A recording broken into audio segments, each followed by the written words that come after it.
గుంటూరు జిల్లా ప్రతిపాడు శాసనసభ్యులు డాక్టర్ బోర్లా రామాంజనేయులు తన పార్టీ క్యాంపు కార్యాలయంలో నియోజకవర్గ పరిధిలో గల పేద వర్గాల అభివృద్ధి కొరకై ఉన్నత స్థాయి ఉద్యోగులతో సమీక్ష సమావేశం నిర్వహించి దిశానిర్దేశం చేశారు. ఈ సందర్భంగా ఆయన మాట్లాడుతూ గతంలో జిల్లా కలెక్టర్గా, రాష్ట్ర కమిషనర్గా చేసిన అనుభవంతో ఉద్యోగులు వారి విధుల్లో ఏమి చేస్తే పేదల అభివృద్ధి వైపు నడుస్తారు అనే అంశంపై చర్చించారు. దీనిలో ముఖ్యంగా స్వయం సహాయక సంఘాల ద్వారా పెద్ద ఎత్తున జీవనోపాధి సౌకర్యాలు కల్పించి పూర్తి స్థాయి ఆర్థిక పరిస్థితే సాధన దిశగా పనిచేయాలని సూచన చేశారు.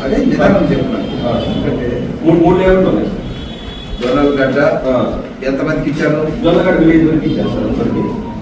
ఎన్ని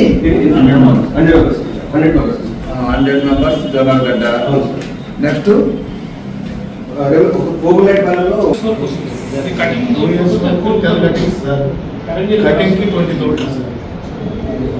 కటింగ్ చార్జెస్